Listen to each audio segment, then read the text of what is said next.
All right, it is time to start our section on slope. Slope is defined as rise over run, which is also defined as change in y over change in x. All right, and we're going to learn today a formula that calculates these changes that are happening. A couple things that I need you guys to know about slope. There are a few different types of slopes that you need to understand. One, there is the slope that does this. This is what we call a positive slope.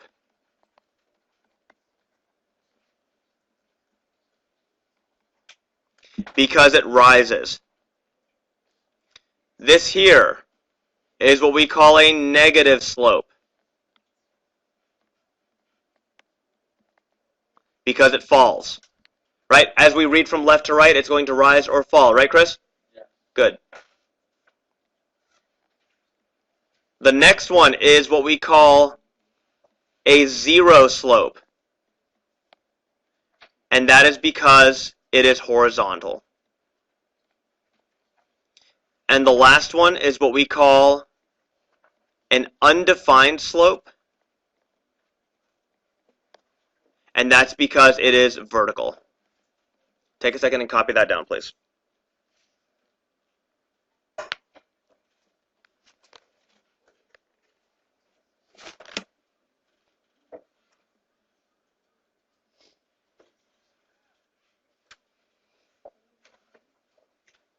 All right. How do we calculate slope?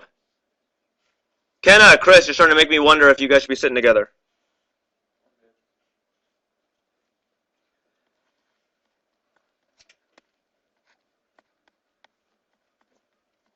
Y sub 2 minus y sub 1 over x sub 2 minus x sub 1. This is what calculates your change in y's, right? That's what this thing is. This is your change in x's. That's what it calculates. Raise your hands if you've seen this formula before. Yeah, a lot of you should have. In fact, all of you should have. If you haven't, you're going to be in a little bit of trouble. So let's do some examples of this. 6, 1 and 8, negative 4. We need to calculate the slope of this line. Whatever I decide to label as x1 and x2 and y1 and y2, it doesn't matter as long as I stay consistent. So this is an x coordinate, this is a y coordinate, this is also an x coordinate, and this is also a y coordinate. Let's call the left side 1, and let's call the right side 2. Raise your hands if you do not follow what I am doing. Hopefully you are. Okay, if I do y sub 2 minus y sub 1, what that translates into is negative 4 minus 1 over x sub 2, which is 8, minus x sub 1, which is 6. Now it's just a matter of subtraction. Negative 4 minus 1 is negative 5, over 8 minus 6 is 2, and that is your slope of that line, negative 5 over 2.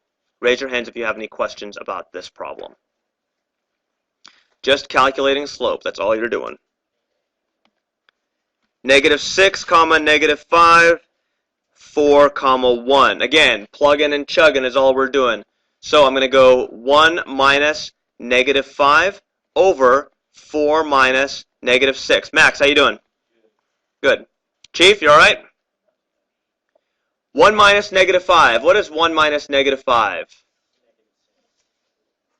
Negative 6? Positive 6, right? Double negatives turn positive, so I got 6 over here. Roxana, what does the bottom give me?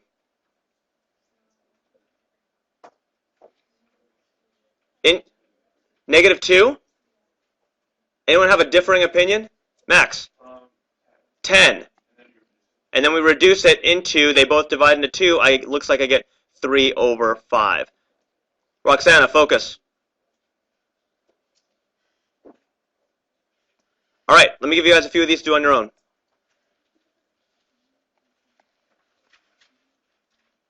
Six, 2, negative 3, negative 8. And let's do another one. Let's go 7, 9, 7, comma 11. Go ahead and take care of both of those. All right. Who can plug in number 3? What does number 3 look like when it's all plugged in? Ty. Negative 8 minus 2 over negative 3 minus 6. Negative 8 minus 2 is negative 10. Negative 3 minus 6 is negative 9. What happens to my two negatives? They become positive. So my slope is 10 over 9. This one here, who can go and plug this in? Nate. 11 minus 9. Over? Over 7 minus 7. So I got 2 up top, I got 0 on bottom. Who can raise their hand and tell us what is the answer to this? Saida. Undefined slope. I heard a couple people say, oh, that's a slope of 0. Guys, when 0 is on top, then it's 0. When 0 is on bottom, it is undefined. You can never divide by 0. All right? If you don't believe me, you got to ask one of my students, Scott, from last year. Can't divide by 0. Raise your hands if you were 2 for 2. 2 for 2 on slope. Good. Again, it should be mostly review. Algebra 1, 2 is where we're at right now. Shouldn't be that. Oops, darn. I'm outside of my frame. That's why it's freaking out like that.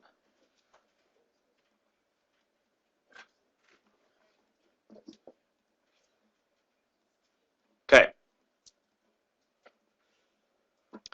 Let's keep going. This is going to be something new. Finding coordinates from slope. This one's actually a little bit new to you guys. You guys haven't seen this in Algebra 1, 2 yet, so I'm going to give you guys a problem. If I gave you r, comma 2, and then 4, comma negative 6, and I ask you to find the value of r, there's not enough information here yet, except they tell you that the slope is equal to negative 8 over 3. So, given this information, let's just go and plug it into our slope formula to see what what we get. We get negative 6 minus 2 on top. We know that. Over 4 minus r. Well, I have no idea what r is, but I do know that whatever's happening on the left is going to give me a result of a slope that is negative 8 over 3. Well, what I'm going to do is I'm going to go ahead and simplify that because that's easy. Negative 6 minus 2 is negative 8, and that's over 4 minus r, and that is equal to negative 8 over 3.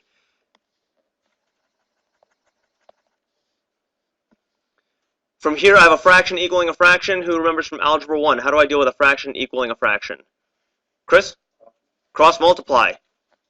Negative 24 equals negative 8 times 4 minus r. Negative 24 equals 32 minus 8r.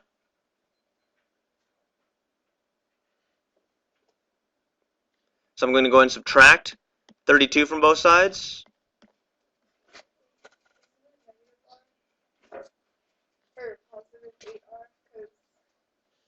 Did I make a mistake? Oh, it is negative 8, isn't it? I was wondering why I was ending up with something different. Sorry. Positive 8r. And so it should be negative 32, so I add 32 to both sides. So what I get is 8 equaling 8r, which is why r equals 1. Yeah. Thank you, Brianna.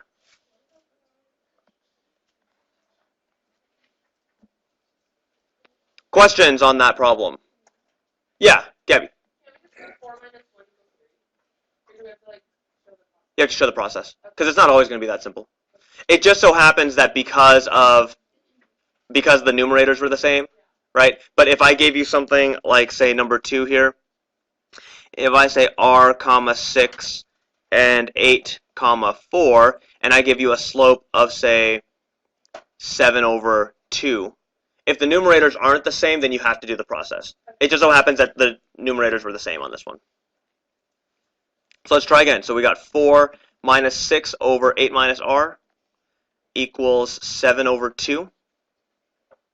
Let's go ahead and simplify. We've got negative 2 over 8 minus r equals 7 over 2. Cross multiply, I got negative 4 equals positive 7 times 8 minus r. Negative 4 equals 56 minus 7r. minus 56 from both sides. I'm starting to run out of space here. Let's move this over.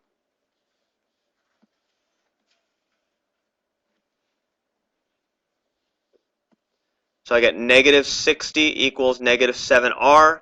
Divide both sides by negative 7. R equals 60 over 7. Raise your hands if you beat me to that answer. Okay. So that would be the one new thing you guys are going to be asked to do in your homework. Okay. Next thing.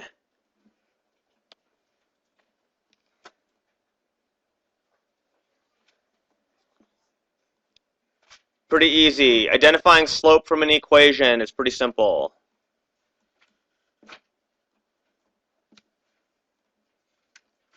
Let's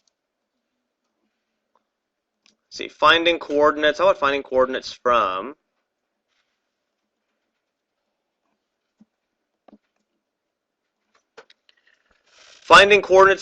an equation? Make a new heading in your notes, please. Finding coordinates from an equation.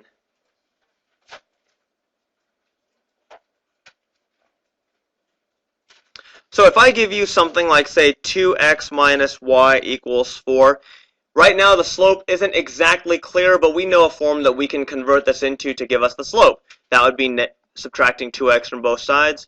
Negative y equals negative 2x plus 4. I'm going to multiply everything by negative 1. What I get is y equals 2x minus 4. Who can raise their hand and tell me what is the slope of this line? Nate. Or just 2, right? Convert, identify slope. That's all you're doing for these problems. So let's try another one. 2x plus 3y equals 6. Subtract 2x from both sides. 3y equals negative 2x plus 6. Convert that over. Y equals negative 2 over 3x plus 2. What is the slope of this line here? What is the slope of this line? Dom. Negative 2/3. Pretty simple, right? All simple stuff.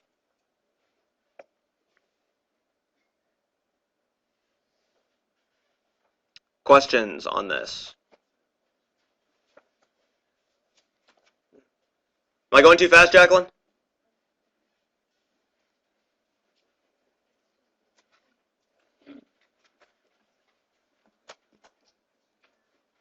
Okay, last thing. Last thing. Here we go. Here we go. Parallel and perpendicular lines.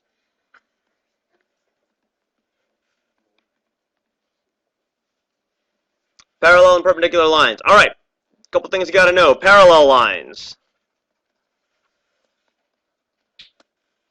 Actually, sometimes you'll see this identified as the double slash like that. What do parallel lines, what is their relationship with each other? Dom. Same slope. Had Dom in geometry, so, you know, and in Algebra 1 too, so we're good. Perpendicular line. Sometimes you'll see the notation, this upside down T. Dom. Opposite, okay, when you say opposite sign, and flipped. Opposite sign, reciprocal. All right, I'm glad some of that stuff stuck from last year. Good. Okay. So, parallel lines. Let me give you guys some examples of parallel lines here. If I was to give you an example of parallel lines, if I give you a slope of 7, who can raise their hand and tell us what is the parallel slope to a slope of 7? Yemsi. 7, good.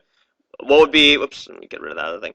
How about if I gave you a slope of 1/4, what would be the parallel slope to 1/4? Julia, what do you think? 1/4, right? Because it's the same. All slopes are the same if they're parallel, right? Or the slopes are parallel if they're the same. If I gave you a slope of negative 3/2, Chief, what's the parallel slope? Negative 3/2. That's all there is to it. Opposite sign reciprocal for perpendicular, that takes a little bit of thinking. So I'll give you guys some examples of that. If I gave you a slope of, say, 5/2, who can raise their hand and give us the perpendicular slope to that? Wally.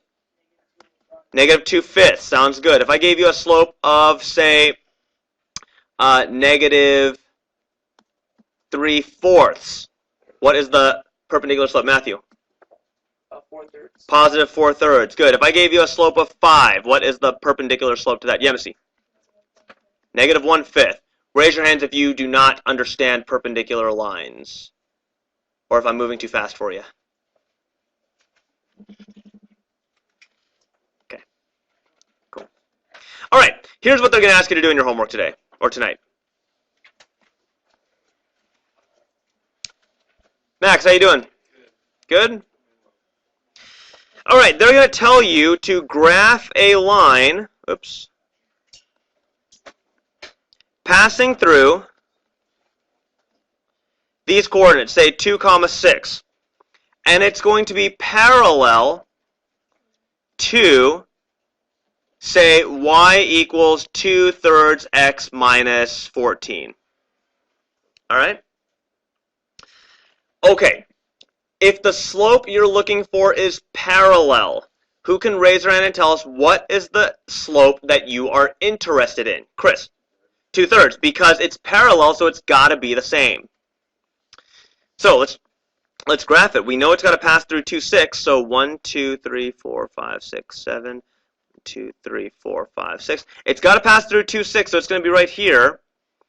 And from here, the slope tells me to move up 1, 2, and to the right 3, so that's here. I'm going to interfere with my description of the problem real quick, but that's okay. Raise your hands if you have any questions about that problem. You identify the point, and then you make the line parallel. Brianna, I'm sorry.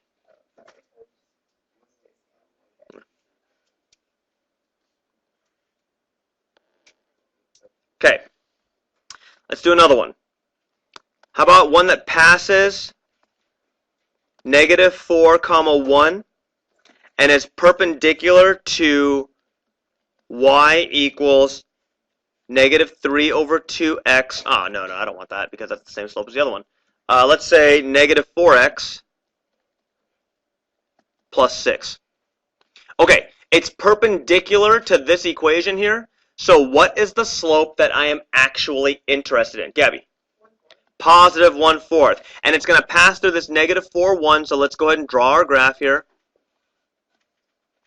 So negative 1, 2, 3, 4, 5, 6. 1, 2, 3, 4, 5, 6.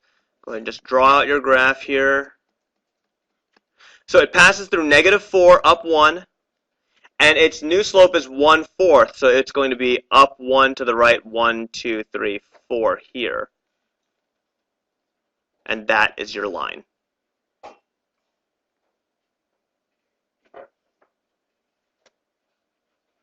Okay, let me give you guys one of these to do on your own.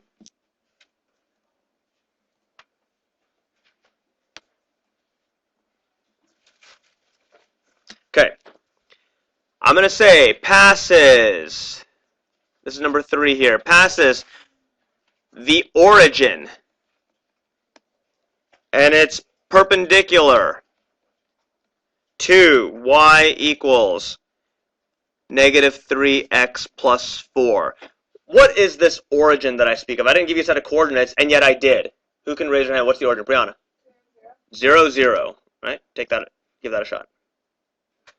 Okay, it passes through the origin, which means that it's 0, 0. What is the slope that I am actually interested in? Wally? Positive 1/3. So it's going to pass through the origin here, and it goes up 1 and to the right 3. Up 1 and to the right 3. So your whoa, did I do that wrong? Yes, I did. I did it backwards. Up 1 and to the right 3. I was wondering why it looks. I was like, why is that so steep? Your graph should have looked something like that. Yes? Do we agree? So, if you got that? Good. All right. That's all I got for you guys today.